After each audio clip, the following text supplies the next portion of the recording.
திருவண்ணாமலை அடுத்த தெல்லானந்தல் கிராமத்தில் திறக்கப்பட்டு 3 ஆண்டுகளாக பயன்பாட்டுக்கு கொண்டுவரப்படாத சமையல் எண்ணெய் சந்தைப்படுத்துதல் மையத்தை விரைவில் பயன்பாட்டுக்கு கொண்டுவர அப்பகுதி மக்கள் கோரிக்கை வைத்துள்ளனர். 3 கோடி ரூபாய் மதிப்பீட்டில் சமையல் எண்ணெய் சந்தைப்படுத்துதல் மையம் கட்டப்பட்டு கடந்த 2023ஆம் ஆண்டு திறக்கப்பட்ட நிலையில் பொதுமக்களின் பயன்பாட்டுக்கு கொண்டுவரப்படாததால் இயந்திரங்கள் அனைத்தும் துருப்பிடிக்கும் நிலைக்கு சென்றுவிட்டதாக கூறப்படுகிறது. இதையடுத்து உடனடியாக மையத்தை திறந்து செயல்பாட்டுக்கு கொண்டுவர நடவடிக்கை எடுக்க வேண்டும் என கோரிக்கை வைத்துள்ளனர்.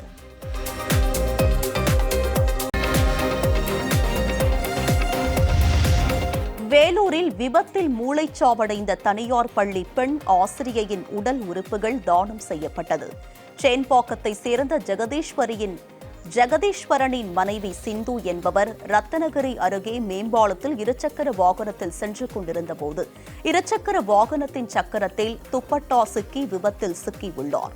உடனடியாக அவரை மீட்டு தனியார் மருத்துவமனையில் அனுமதிக்கப்பட்டு தீவிர சிகிச்சை அளித்த போதிலும் சிகிச்சை பலனின்றி மூளைச்சாவடைந்தார். இதையடுத்து குடும்ப உறுப்பினர்களின் அனுமதியுடன் அவரது சிறுநீரகம், கண்கள், கல்லீரல் தானமாக வழங்கப்பட்டது.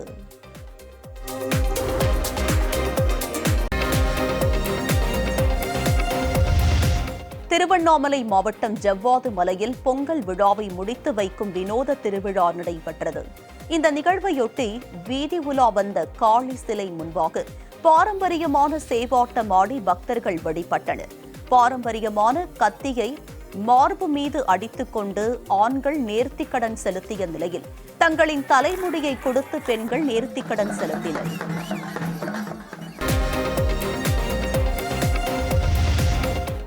நெல்லை மாவட்டம் முக்கூடலில் கைரேகை பதிவாகவில்லை என கூறி பொங்கல் தொகுப்புகள் மற்றும் ரேஷன் பொருட்கள் வாங்க வந்த பொதுமக்கள் பல மணி நேரம் அலைக்கழிக்கப்பட்டனர்.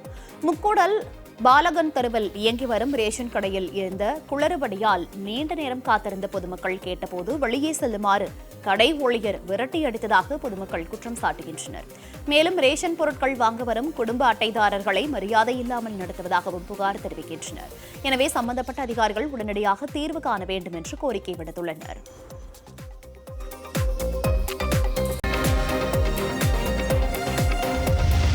விருதுநகர் மாவட்டம் வத்திராயிருப்பு அருகே அறுவடைக்கு தயாராக இருந்த நெற்கதிர்கள் திடீரென சாய்ந்ததால் விவசாயி வேதனையடைந்தனர்.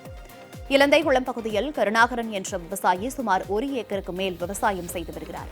இந்நிலையில் அறுவடை செய்வதற்கு தயாராக இருந்த நெற்கதிர்கள் திடீரென வயலுக்குள் சாய்ந்ததால் அறுவடை செய்ய முடியாத சூழல் நிலவியது. எனவே சம்பந்தப்பட்ட அதிகாரிகள் பாதிக்கப்பட்ட இடத்தை பார்வையிட்டு உரிய நிவாரணம் வழங்க வேண்டும் என விவசாயி கோரிக்கை விடுத்துள்ளார்.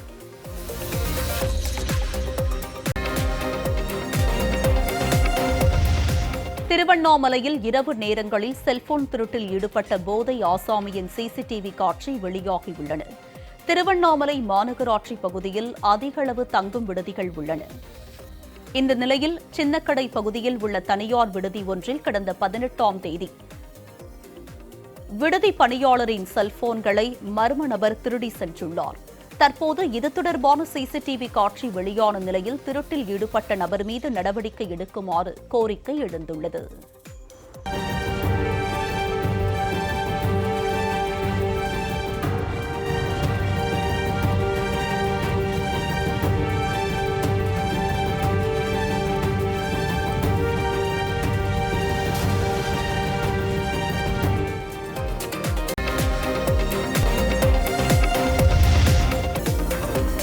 ராமநாதபுரம் மாவட்டம் திருவாடனை அருகே கூடுதலாக 10 ரூபாய் கேட்டதால் மது பிரியர்களுக்கும் டாஸ்மாக் கடை ஊழியர்களுக்கும் இடையே வாக்குவாதம் ஏற்பட்டது.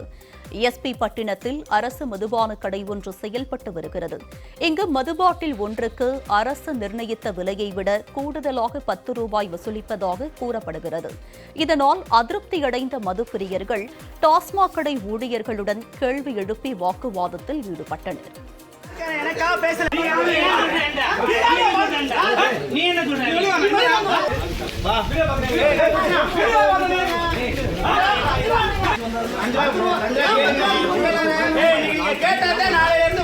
மிடில் ஃபேமிலினா எங்களுக்கு அவ்வளோ வசதி கிடையாது. நாங்கள் அப்பாவா ஒழுங்காவுக்கு வரோம். 160 ரூபாய் ஏன் வாங்குறாங்க?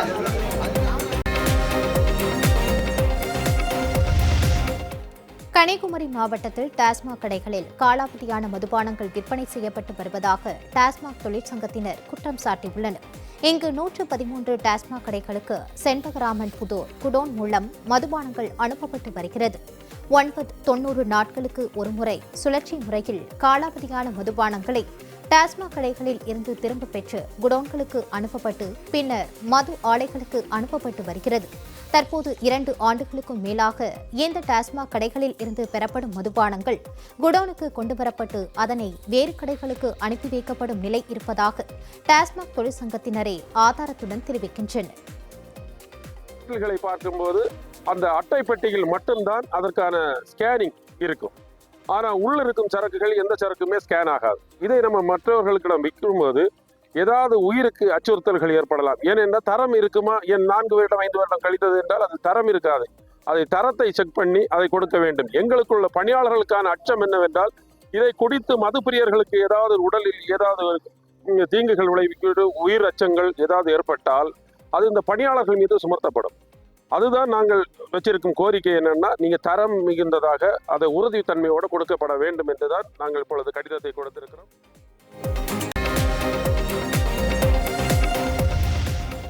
ராணிப்பேட்டை மாவட்டம் திமிரி அருகே பழைய பேருந்து நிலையத்தில் பேருந்துகள் நின்று செல்ல கோரி சாலை மறியலில் ஈடுபட்ட பொதுமக்கள் மற்றும் வியாபாரிகளை போலீசார் கைது செய்தனர். பழைய பேருந்து நிலையம் ஆற்காடு ஆரணி தேசிய நெடுஞ்சாலையில் அமைந்துள்ளது. அதே பகுதியில் பஜார் வீதியும் இருப்பதால் அதிக போக்குவரத்து நெரிசல் ஏற்படுவதாக புகார் எழுந்தது. இதனை கருத்தில் கொண்டு கடந்த 4 ஆண்டுகளுக்கு முன்னர் பழைய பேருந்து நிலையத்திற்கு சற்று தொலைவில் புதிய பேருந்து நிலையம் கட்டப்பட்டு பயன்பாட்டிற்கு கொண்டு வரப்பட்டது. இதனிடையே பழைய பேருந்து நிலையத்தில் பேருந்துகள் நிற்காமல் புதிய பேருந்து நிலையத்திற்கு செல்வதால் பயணிகள் கடுமையாக பாதிக்கப்பட்டுள்ளதாக குற்றச்சாட்டு எழுந்துள்ளது.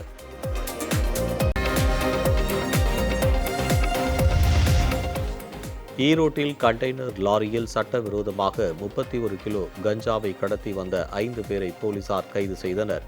நசியனூர் பெரிய வாய்க்கால் பகுதியில் போலீசார் வாகன சோதனையில் ஈடுபட்டிருந்தனர். அப்போது லாரியை சோதனை செய்ததில் தேயிலை தூள் பொட்டலங்களுக்கு இடையே கஞ்சா மறைத்து வைத்து கடத்தி வந்தது கண்டுபிடிக்கப்பட்டது.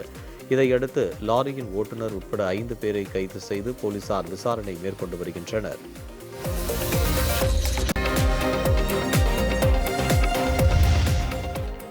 கள்ளக்குறிச்சி மாவட்டம் உளுந்தூர்பேட்டை அருகே இந்தியன் வங்கியில் பெண் மீது மயக்கப்பொடி தூவி 3 லட்சத்தை கொள்ளையடிக்க முயன்ற இளைஞரை மக்கள் பிடித்து போலீசாரிடம் ஒப்படைத்தனர்.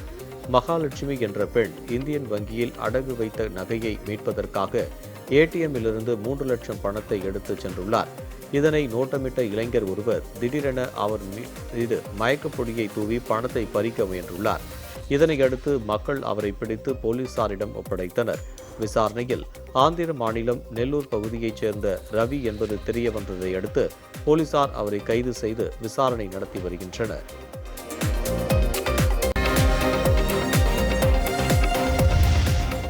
அரசு போக்குவரத்து கழகத்தை தனியார் மயமாக்குவது வகையில் சட்ட திருத்தம் கொண்டுவரும் விளம்பர திமுக அரசை கண்டித்து திருவாரூரில் சிஐடியு உள்ளிட்ட தொழிற்சங்கத்தினர் கண்டன ஆர்ப்பாட்டத்தில் ஈடுபட்டனர்.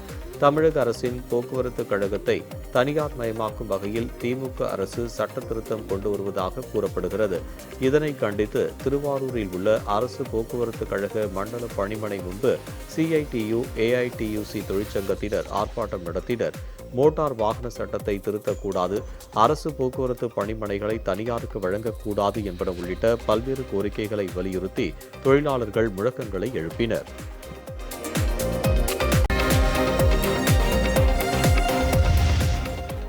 நாமக்கல் மாவட்டம் ராசிபுரம் அருகே பொது பாதையை தனிநபர் ஒருவர் ஆக்கிரமித்ததை கண்டித்து அப்பகுதி மக்கள் சாலை மறியலில் ஈடுபட்டனர். சிங்களாந்தபுரம் ஊராட்சி காந்திநகர் பகுதியில் வசிக்கும் மக்கள் நீண்ட காலமாக பயன்படுத்தி வந்த பாதையை தனிநபர் ஒருவர் ஆக்கிரமித்ததாக கூறப்படுகிறது. இதுகுறித்து புகார் அளித்தும் அதிகாரிகள் நடவடிக்கை எடுக்கவில்லை என அப்பகுதி மக்கள் குற்றம் சாட்டுகின்றனர். ஏற்கனவே ஒருமுறை ஆக்கிரமிக்கப்பட்ட இந்த பாதை மீட்கப்பட்ட நிலையில் தற்போது மீண்டும் தனிநபர் பாதையை ஆக்கிரமிப்பதாக அப்பகுதி மக்கள் புகார் தெரிவிக்கின்றனர். எனவே நடவடிக்கை எடுக்க வலியுறுத்தி குடியிருப்பு வாசிகள் சாலை மறியலில் ஈடுபட்டதால் போக்குவரத்து பாதிக்கப்பட்டது.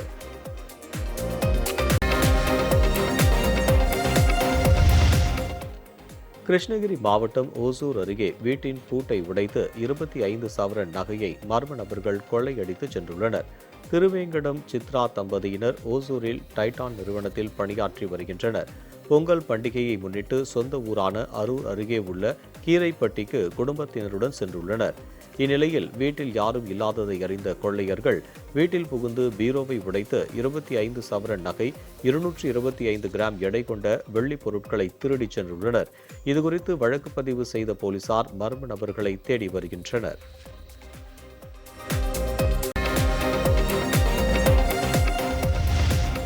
ஈரோடு மாநகர் பகுதியில் போதை மாத்திரை விற்பனையில் ஈடுபட்ட 3 பேரை போலீசார் கைது செய்தனர்.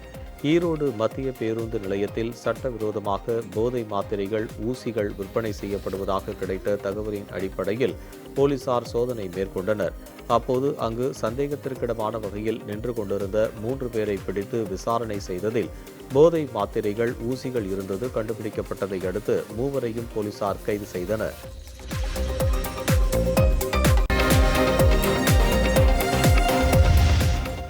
சேலம் மாவட்டம் வனவாசி அருகே உள்ள டாஸ்மாக் கடையில் கள்ளச்சந்தையில் மது விற்பனை அமோகமாக நடைபெறுவதாக குற்றச்சாட்டு எழுந்துள்ளது. வனவாசி அருகே சப்பானிப்பட்டி பாரதி நகர் பகுதியில் உள்ள மதுக்கடையில் பார் வசதி இல்லாததால் மதுக்கடை அருகில் காலை முதலே சட்டவிரோதமாக ஊழியர்கள் மது விற்பனை செய்வதாகவும் பாட்டிலுக்கு 50 ரூபாய் வரை கூடுதல் விலைக்கு விற்று வருவாய் ஈட்டுவதாகவும் குற்றச்சாட்டு எழுந்துள்ளது. மேலும் இப்பகுதியில் மது பிரியர்கள் அடிக்கடி சண்டையிட்டுக் கொள்வதால் பெரும் இன்னலுக்கு ஆளாவதாக வேதனையுடன் தெரிவிக்கும் அப்பகுதி மக்கள் இது தொடர்பாக அதிகாரிகள் உரிய நடவடிக்கை எடுக்க வேண்டும் என கோரிக்கை விடுத்துள்ளனர்.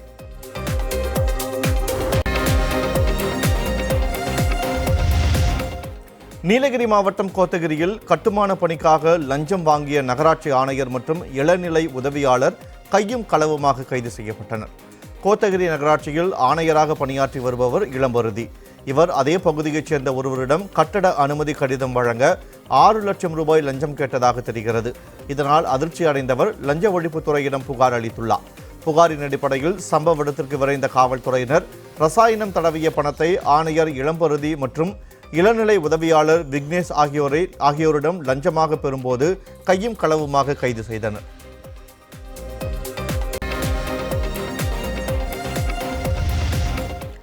நாமக்கல் அருகே விளையாட்டு மேம்பாட்டு ஆணைய விடுதியில் சாப்பிட்ட 5 மாணவிகளுக்கு உடல்நலக்குறைவு ஏற்பட்டது. நாமக்கல் மாவட்ட ஆட்சியர் அலுவலகத்தில் உள்ள தமிழ்நாடு விளையாட்டு மேம்பாட்டு ஆணையத்தின் மகளிர் விடுதியில் பல்வேறு மாவட்டங்களைச் சேர்ந்த 61 மாணவிகள் தங்கி படித்து வருகின்றனர். இந்நிலையில் விடுதியில் தங்கி படித்து வரும் அஸ்வினி, வர்ணிகா, அக்ஷரா, தன்வி, துர்கா ஆகிய 5 மாணவிகளுக்கு திடீரென உடல்நலக்குறைவு ஏற்பட்டுள்ளது. இதனைக் கண்டு அதிர்ச்சியடைந்த பள்ளி ஆசிரியர்கள் மாணவிகளை மீட்டு சிகிச்சைக்காக மருத்துவமனைக்கு அனுப்பி வைத்தனர்.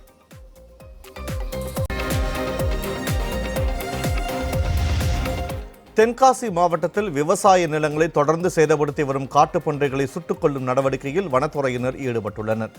சேதங்களை விளைவிக்கும் காட்டுப்பன்றி கூட்டங்களை சுட்டுக் கொள்வது தொடர்பாக பல்வேறு கட்ட பயிற்சிகளை வனத்துறை குழுவினர் மேற்கொண்டு வந்தனர். தென்காசி மாவட்டத்தில் உள்ள விவசாய நிலங்களை காட்டுப்பன்றிகள் சேதப்படுத்தினால் அது தொடர்பாக அந்தந்த பகுதி மக்கள் குறிப்பிட்ட வனத்துறையிடம் தகவல் தெரிவிக்க வேண்டும் எனவும், அவ்வாறு தெரிவிக்கும் பட்சத்தில் உடனடியாக அவற்றை கட்டுப்படுத்த நடவடிக்கை எடுக்கப்படும் எனவும் வனத்துறையினர் குழு சார்பில் தெரிவிக்கப்பட்டுள்ளது.